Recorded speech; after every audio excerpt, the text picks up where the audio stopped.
সবাই কেন নিজেদের প্রোফাইল পিকচারগুলো ডিলিট করতেছে, কভার পিকচারগুলো ডিলিট করতেছে, এটি আপনাদেরকে আজকে জানাবো এবং দেখাবো আমি আমার পেজে গিয়ে। তো আমি সরাসরি আমার পেজে চলে যাবো এখানে। পেজে চলে যাওয়ার পর দেখাবো যে কেন আপনাদের এই যে প্রোফাইল পিকচার, কভার পিকচার সবাই ডিলিট করতেছে, এর কারণটা কি? সেই কারণটা আজকে বিশ্লেষণ করার চেষ্টা করব।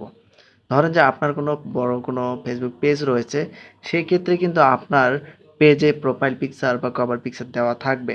সেক্ষেত্রে আমরা যেটা করব বা আমরা যেটা করি সেটা আমরা প্রোফাইল পিকচার বা কভার পিকচার সুন্দরভাবে দিয়ে থাকি। যেটা স্পষ্ট প্রোফাইল পিকচার হয়, স্পষ্ট কভার ফটো হয়।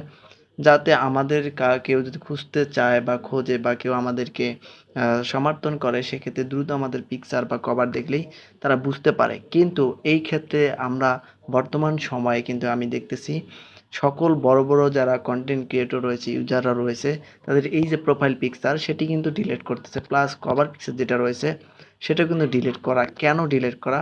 সেই বিষয়টা আপনাদের অবশ্যই জানা প্রয়োজন।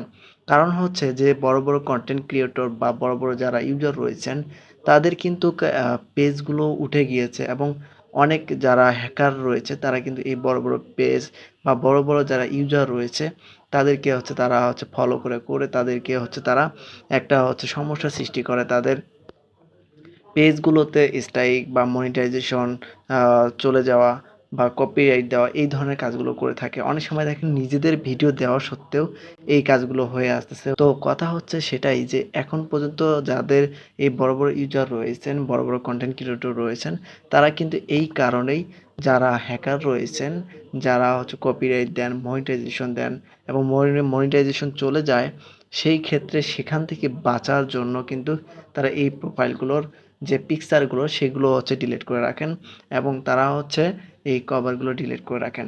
কভার আর প্রোফাইল যদি ডিলিট করেন সেক্ষেত্রে হ্যাকাররা সঠিকভাবে তারা দ্রুত এই কাজ করতে পারে না। আগেরকার সময়ে আপডেটটা এরকম ছিল যে ভিডিওতে কপিরাইট দেওয়া যেত, নিজের ভিডিও নিজে। এখন সেটা একটু পরিবর্তন বা ফেসবুক আপডেটের কারণে সেটা এখন প্রোফাইল এবং কভার পিকচারের মাধ্যমে তারা সিলেকশন করে। সে কারণে কিন্তু তাদের যে উচিত করে তারা প্রোফাইল পিকচার বা কভার পিকচার নিয়ে কাজ করে। সেক্ষেত্রে প্রোফাইল আর কভার পিকচার যদি না থাকে সেক্ষেত্রে তারা কিন্তু খুব দ্রুত আইডেন্টিফিকেশন যে বিষয়টা সেটা কিন্তু নিশ্চিত করতে পারে না।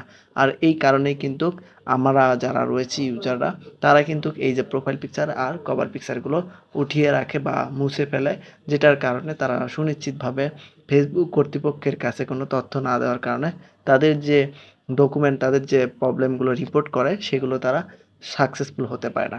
আর তখনই আমাদের পেজ বা বড়, বড় ইউজার কনটেন্ট ক্রিয়েটর যারা রয়েছেন, বড়, বড় ইউজার কনটেন্ট ক্রিয়েটর যারা রয়েছেন তারা কিন্তু এখানে তারা সাকসেসফুল হতে পারে।